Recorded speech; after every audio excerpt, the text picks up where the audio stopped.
Los Angeles, 1924.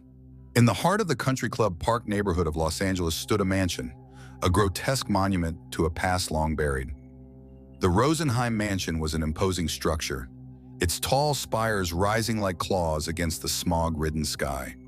Its walls, covered in creeping ivy, seemed to pulse with an ancient, suffocating energy. Though it had been abandoned for years, no one dared venture near it. The house was known by many as the murder house. Jacob Rosenheim, a man whose wealth had once flowed from oil and industry, had built the mansion at the dawn of the 20th century. It was a place of opulence, rooms grander than any in Los Angeles, walls adorned with tapestries and paintings, chandeliers that sparkled like diamonds.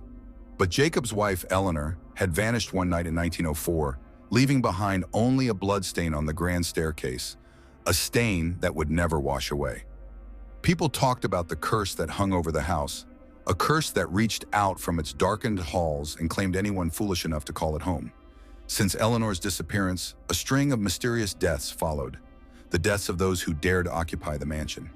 Suicides, disappearances, madness, the mansion had claimed them all. No one could ever prove how they died, but the whispers of a malevolent force, something ancient and evil, lingered in the corners of the house, growing stronger with each passing year. The Whitakers' arrival, March 1924. Robert Whitaker had never been a superstitious man. A struggling writer in his late 30s, Robert was more concerned with his career, or lack of one. His novels had failed to capture the public's attention, and his publisher had sent him a cold letter suggesting that he consider another profession. The idea of leaving behind the city's noise and distractions for something quieter, something more isolated, was a dream that Robert clung to like a lifeline. When Robert found the listing for the Rosenheim Mansion, he knew this was his chance. The house was far removed from the chaos of Los Angeles. Its size and mystery could offer the solitude he needed to finish his next book. And the price? Almost laughable. Robert saw only opportunity.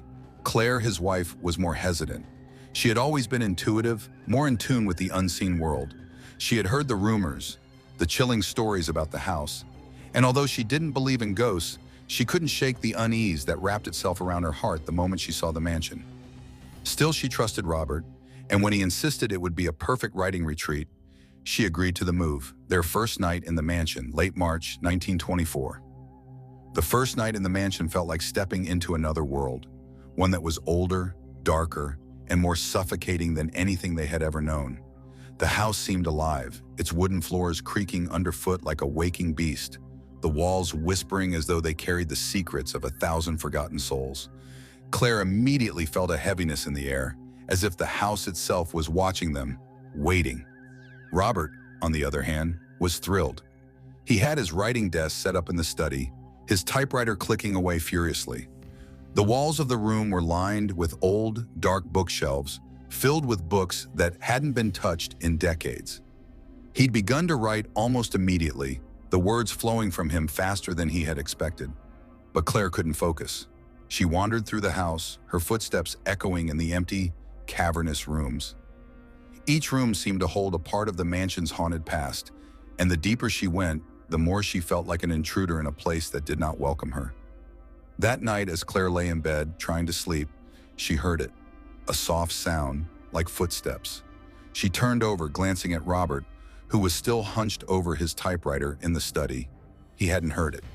The sound of footsteps continued, moving deliberately, slowly, just above her head.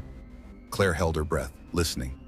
The house was old, yes, settling perhaps, but the noise didn't sound like something caused by the house's aging frame. The footsteps were too distinct, too human. She sat up, clutching the covers tightly. The sound stopped. But then, in the silence, something far worse began to happen. She felt it. Something cold, something watching her from the shadows. The air around her grew thick, like the house itself was closing in, suffocating her. The footsteps returned, louder now, closer. They were not coming from above anymore. They were coming from just outside the door. Claire's breath caught in her throat. She wanted to call out to Robert, but the words wouldn't come. She didn't dare move, too afraid that if she did, something would reach out from the darkness and grab her. The footsteps stopped right outside the door. Claire's pulse pounded in her ears as she waited for something, anything, to happen. She was paralyzed with fear. The door to her room creaked as if something on the other side was pressing against it. Slowly, so slowly, the door inched open. And then she saw it. A figure, pale, gaunt, its hair hanging in wet, dark strands, its face widowed. The figure stood in the doorway watching her, its eyes two hollow pits of darkness. Claire's breath froze in her chest as she stared into the abyss of those eyes. "Robert," she whispered hoarsely, but he didn't answer. The figure began to move toward her, its slow, deliberate steps sending chills up her spine. Claire's heart pounded in her throat as she tried to scream, but no sound came out. The figure reached out a trembling hand, its bony fingers brushing against her arm. The moment the cold touched her, she screamed. Haunting deepens. April 1924, Robert had dismissed Claire's fear as nothing more than nerves. The house was old after all. Of course it would make strange noises.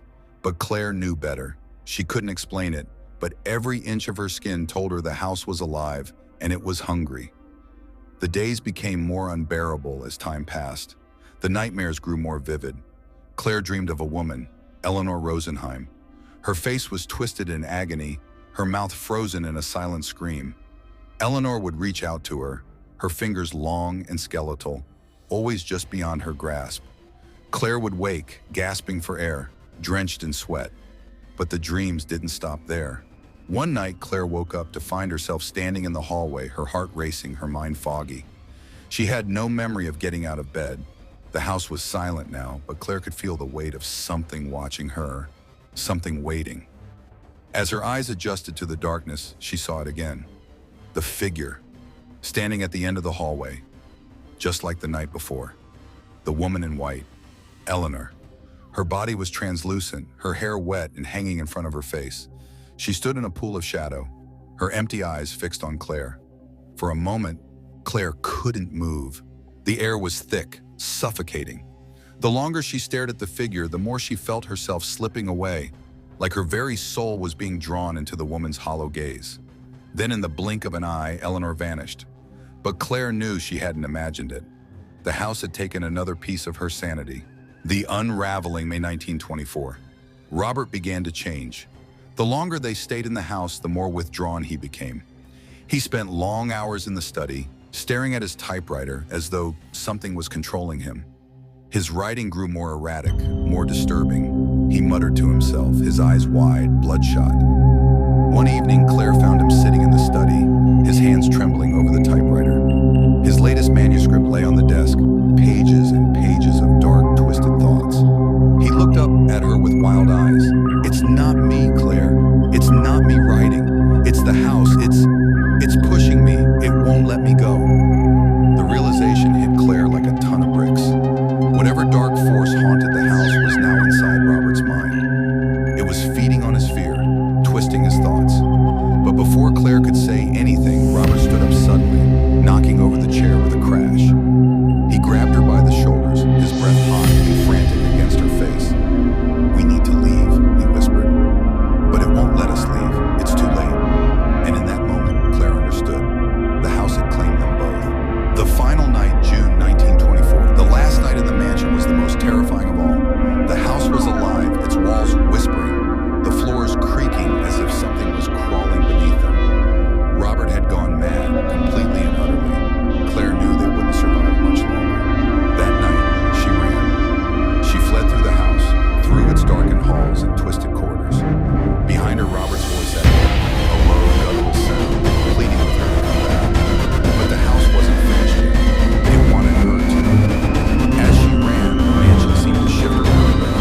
Walls closing in, doors slamming shut. The house was alive, and it was closing in. Claire, the house waits, 1924. No one knows what truly happened to Claire and Robert. The mansion was found empty. Their belongings, the coins, still left behind.